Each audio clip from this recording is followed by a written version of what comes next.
Welcome to the True Tomorrows podcast. Get ready for another cool weekly science fiction probe, into these wild galactic tales straight from the realm of flash fiction, presented in a way that feels like, your favorite blockbuster sci-fi films or, those epic short stories. Yeah, and this week you have brought us two really imaginative flash fiction stories that take us right to the heart of, humanity's encounters with the totally unknown and the vastness of space. Yeah, we'll be looking at a story of first contact with something just unbelievably huge and a scientist's journey into the deepest cosmic mysteries. Sounds exciting. Yeah, our goal with these science fiction probes is to sort of extract the most fascinating and thought-provoking elements from these galactic narratives that you shared, give you a shortcut to being, well-informed, and we hope sparking some genuine aha moments without feeling like you're getting lost in the hugeness of it all. Exactly. So without further ado, let's jump into these fantastic stories you've brought to our attention. Yeah, let's do it. So let's kick things off with this first flash fiction story, David versus Space Goliath. I mean, the title itself just screams that classic David and Goliath dynamic, right? But set against the backdrop of space exploration. Oh, yeah, for sure. What jumped out at you initially about this one? Well, it starts with David, this miner on the Peregrine, and he's, just a regular guy in this totally uncharted part of space, which already kind of hints at going beyond the familiar, Venturing into the unknown. Exactly.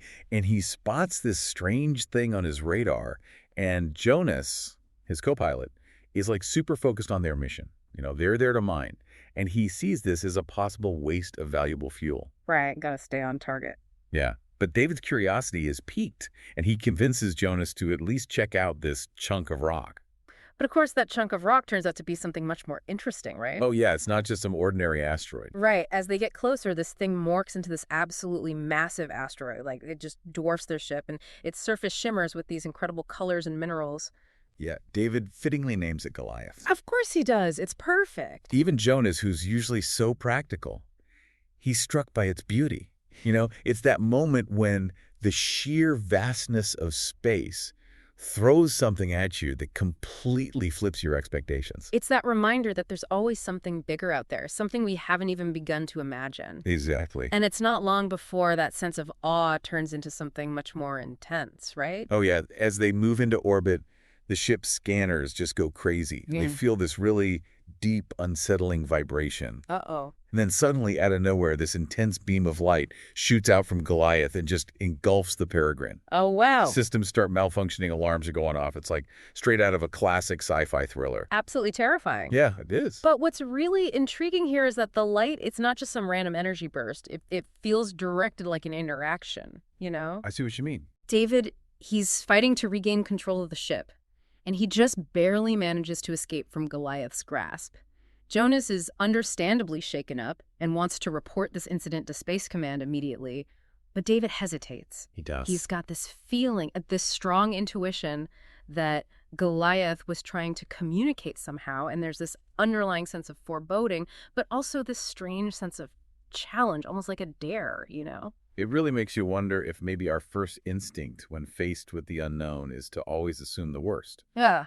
See it as a potential threat. It's like our default setting is conflict rather than understanding. Yeah, exactly. So back on Nova Terra, news of this encounter spreads like wildfire, creating a mix of fear and fascination. Oh, yeah. Everyone's talking about it. David tries to explain to the Colony Council that Goliath isn't just a big space rock, Right. He thinks it's something much more complex. Right. Potentially dangerous, possibly even intelligent. And then you have Counselor Vargas, she represents the more cautious and pragmatic view, which is understandable. Right. She doesn't want to start a mass panic or waste resources on evacuations based on what she sees as speculation. Exactly. And this part of the story really gets at a fundamental question.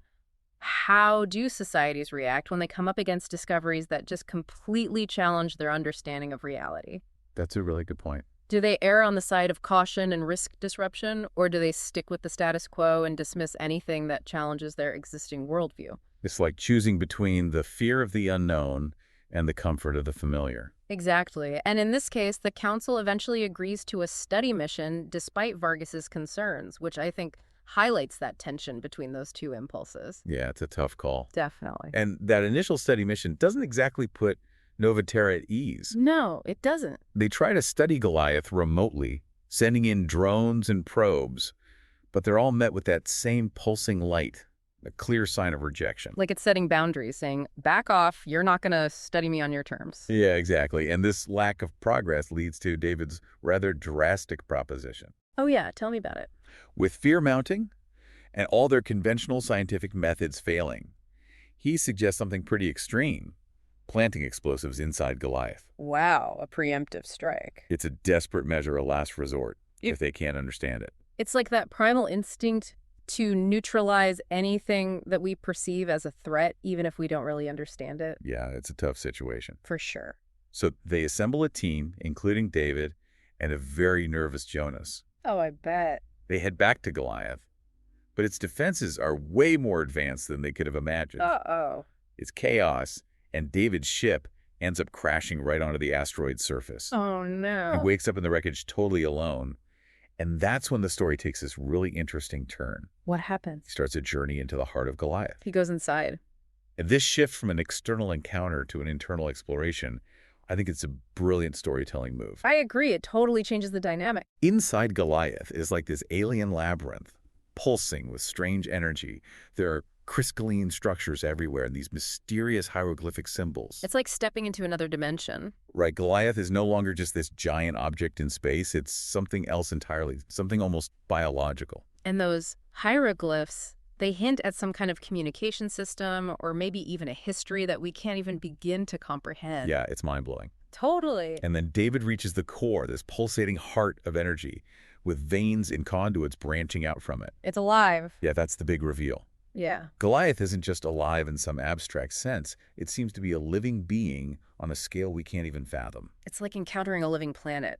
Right, and just as David's about to arm the explosives, this deep, resonant voice fills his mind not through his ears, but directly into his thoughts. Whoa. It says, "Why do you harm me?"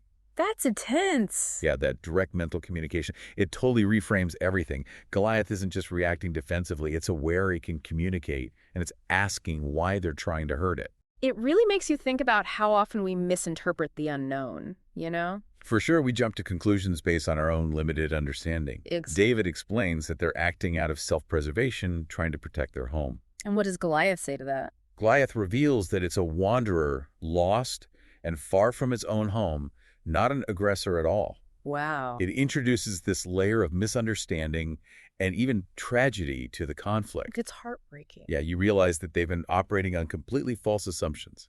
A classic case of miscommunication with potentially devastating consequences. Absolutely. So what happens next? Does David stop the explosives? Well, despite this revelation, this incredible communication, David, with a heavy heart, goes ahead and detonates them. Oh, wow. It's this agonizing conflict between the perceived threat to his people and this newfound understanding of Goliath. Such a difficult decision. But then something incredible happens. Goliath absorbs the energy of the explosion and just starts to heal. It's like trying to hurt the ocean by throwing a pebble into it. Right, it's just too massive to be affected by their weapons. Incredible. And then Goliath speaks again saying, "You cannot destroy me, but you can understand me." Wow, that's a powerful statement. Yeah, it's a direct invitation to move beyond violence and towards comprehension, a plea for peace and the possibility of coexistence. It's almost a challenge, you know, like it's saying, you've tried to destroy me, now try to understand me. Exactly. And at that point, David, overwhelmed by everything that's happened, loses consciousness. So he passes out. He wakes up back on his ship with his team, and the impact of that mental connection really hits him. It all sinks in. Yeah, he realizes that their assumption of hostility was totally wrong. A major turning point. When they get back to Nova Terra, David recounts this incredible exchange, and you see a real shift in the colony. How so? They move away from fear and start to feel a little bit curiosity. They're intrigued. Yeah, they're starting to see Goliath as something other than just a threat. That's a huge step. It is, and it leads to a new mission, this time with David as an ambassador. So instead of weapons, they bring communication tools. Exactly. They start trying to establish some kind of dialogue, and Goliath begins to share its story. What does it tell them? It talks about its loneliness, its long journey, wandering through space. It's like this cosmic nomad lost in the vastness of the universe. Yeah, it's a really poignant image. It is. But then disaster strikes. Oh no, what happens? This massive surge of energy comes out of nowhere from Goliath and hits Nova Terra, causing widespread panic and a lot of damage. Oh, wow. So even though Goliath's not intentionally hostile, its mere presence is still a danger. Exactly. It highlights the risks involved in interacting with forces we don't fully comprehend. Yeah, it's a reminder that sometimes good intentions aren't enough. Right. David, devastated by the harm Goliath has caused, returns to the asteroid, demanding answers. He needs to know what went wrong. Goliath expresses sorrow, explaining that it's still learning about humanity's vulnerabilities, and then it reveals something really chilling. What's that? It says that its mere existence, its sheer size and power, makes it a threat to them whether it wants to be or not. That's a heavy realization. Yeah, it is. So what happens next? Well, the Council on Nova Terra, understandably shaken by the recent destruction, they come to a very difficult decision. What do they decide? They decide that Goliath has to be neutralized. They're going to try to destroy it. And in a cruel twist of fate, David, the one who initially found Goliath and advocated for understanding, is put in charge of the mission to eliminate it.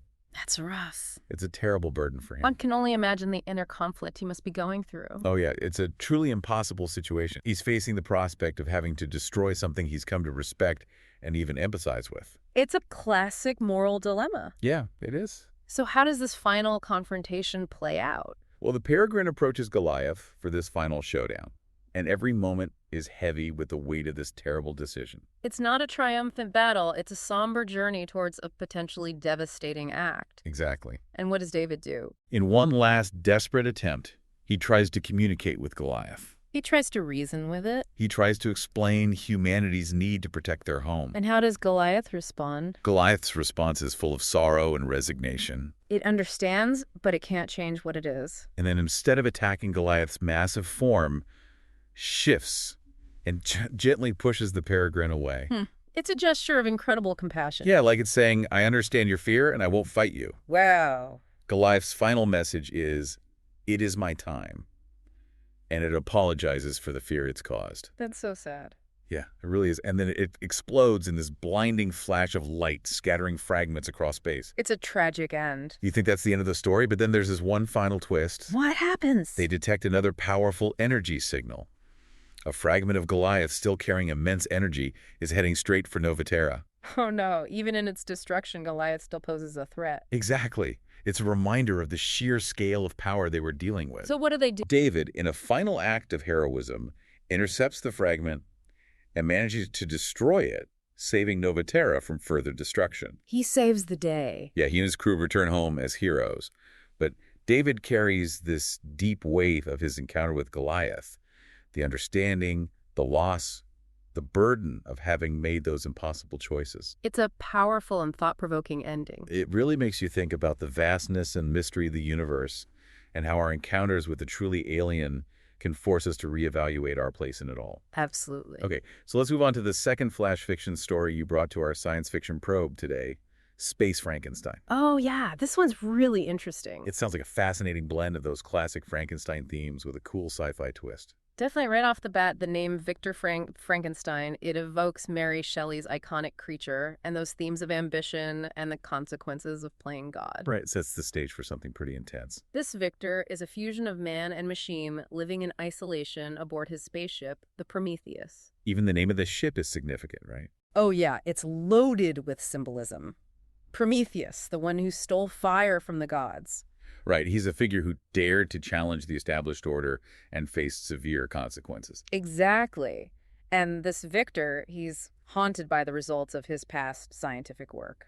There's this strong sense of isolation from the very beginning, and the lingering consequences of pushing the boundaries of science too far. Yeah, like a shadow hanging over him. Right, and then this self-imposed solitude is broken when he detects a weak, intermittent, but structured signal coming from somewhere out there. It piques his curiosity. You can just imagine the scientist in him being reawakened, that drive to understand the unknown pulling him in. But there's also that sense of apprehension, like maybe some mysteries are better left undisturbed. And that feeling turns out to be totally justified. Oh, what happens? The Prometheus is suddenly jolted by this rapidly approaching unidentified object. Something's coming at him. Yeah, and the description is pretty unsettling. It's this dark, amorphous thing, and it's warping space around it, which means it's messing with gravity in ways we don't understand. That's creepy. It makes its movements unpredictable and dangerous. And does he have any idea what it is? No, its material composition and energy signatures are totally unknown. Even the ship's advanced AI can't identify it. It's like nothing they've ever encountered before. Victor, With his scientific intuition, he suspects there's a connection between this bizarre entity and the mysterious signal he picked up. It's all connected. Right, and his attempts to communicate with it are met with total silence. It's not responding. He tries all the standard frequencies, but nothing. So what does he do? He tries to evade it, but that proves useless. This thing is mirroring his every move. It's like it's toying with him. Collision seems inevitable, and there's this feeling of resignation from Victor, like he's facing an unstoppable force. A sense of impending doom. Yeah, but then in this totally unexpected move, the entity stops just outside his ship. It just stops. Yeah, the visual feed shows this swirling mass of darkness pulsing with this hypnotic rhythm. That's a vivid image. It is, and then this deep resonant voice echoes through the cabin, saying, "Seeker of knowledge, you have awakened us." Chills. It's a confirmation that Victor's instincts about the signal were right. It was a beacon. Yeah, and now the thing that sent the signal is right outside his ship. So what does Victor do? He's startled, but not completely surprised, and he demands to know who they are. He wants answers. The voice identifies them as the guardians of the threshold, the keepers of the ancient secrets. That sounds ominous. Yeah, it is, and they say that it was Victor's signal that called them there. It was like an invitation. Victor, driven by his thirst for knowledge, asks what they want. What do they say? They give this cryptic response saying that some truths come at a cost, and they ask him if he's willing to pay it. It's a classic test. And in true Frankensteinian fashion, Victor says yes, he's willing to accept whatever lies ahead. He's not backing down. No way, he's in too deep now. So what happens next? The entity pulses with light and disappears, leaving behind a set of coordinates in the Prometheus' navigation system. They've given him a new destination. He's left there, contemplating this sudden turn of events, excited by the promise of discovery, but also apprehensive about the potential price. It's that classic mix of exhilaration and fear that comes with venturing into the unknown. He immediately sets course for these new coordinates, and the Prometheus accelerates towards this uncharted territory. He's on a mission now. Yeah, he reflects on the dangers and the potential cost of the knowledge he's seeking, but there's this sense that he's finally found something that truly resonates with him. It's like he's found his purpose. Yeah, I think so too. So this journey to the new coordinates, it's not exactly smooth sailing, is it? No, he encounters some challenges along the way. First, there's this treacherous asteroid field that he has to navigate. It's a test of his skill as a pilot. He manages to get through it, showing his connection with his ship and his own abilities. He's a capable guy. And then that complex signal, the one that started this whole chain of events, it reappears. Yeah, it's like it's holding the key to understanding what's waiting for him at the coordinates. Oh, that's hard to decipher. Yeah, it takes him days of intense focus, and he's pushed to the brink of exhaustion. He's really pushing himself. And then just as he's battling exhaustion and the complexities of the signal, a warning alert goes off. Oh. The entity is back, but this time it's brought friends. Not friendly friends, I'm guessing. A whole fleet of similar hostile-looking ships. Oh, wow. So it's gone from a one-on-one encounter to a full-blown space battle. The stakes have definitely been raised. Takes time. Victor immediately gets ready for battle, even though he's outnumbered. What a predicament. And then in the middle of this fight, he has this amazing realization. What is it? The signal, it's not just a beacon or a key, it's a weapon. What? Yeah, he figures out that the signal can be used to disrupt their systems. That's a brilliant twist. He quickly reconfigures the Prometheus to broadcast the signal back at the attacking fleet. And it works. The signal throws their ships into chaos, allowing Victor to defeat them. So he turns their own weapon against them. With the threat neutralized, he turns his attention back to the signal, now understanding its true power. And he finally cracks the code. He decodes it, and it turns out to be a map to an ancient alien archive located in this forgotten part of space. The knowledge he's been seeking. Yeah, he realizes this archive probably holds the answers he's been looking for, but now he knows it could be a target for others. It's a valuable prize. So he reaches the archive, this huge ancient structure, radiating a sense of age and mystery. It's like something out of an Indiana Jones movie, but in space. Yeah, and as he enters, he senses a presence. The entity, the guardian, is there waiting for him. It's like he was expected. The entity acknowledges his arrival and reminds him about the burden of enlightenment, that knowledge comes at a price. It's a warning. And then it reveals the heart of the archive, the heart of Orion, this incredibly powerful artifact, the source of the signal. What can it do? It can bend reality. Whoa, that's some serious power. It's like the ultimate key to understanding the universe, but there's a catch. There's always a catch. To access this knowledge, he has to become the eternal guardian of the heart, stuck inside the archive, isolated from the rest of the universe. Wow, that's a cruel irony. Yeah, he went on this journey to explore the cosmos, and now he might be trapped forever. Talk about a dilemma. But before he can even process that, a deep rumble shakes the archive. What is it? The fleet that attacked him before they're back. They came back for the heart. Victor decides he's going to defend the archive, not as a prisoner, but as a protector. He's not going down without a fight. The entity agrees, and the archive transforms into this awesome defensive system under Victor's control. So it's like a giant space fortress. This is epic battle. Victor uses the archive's weaponry to fight off the invaders. But the fight weakens the entity. What happens? It starts losing control of the heart, which could destabilize reality itself. That's bad. Yeah, Victor has to make a split-second decision. So what does he do? He creates a containment field around the heart, sealing its power, but at a huge personal cost. He sacrifices himself to save the universe.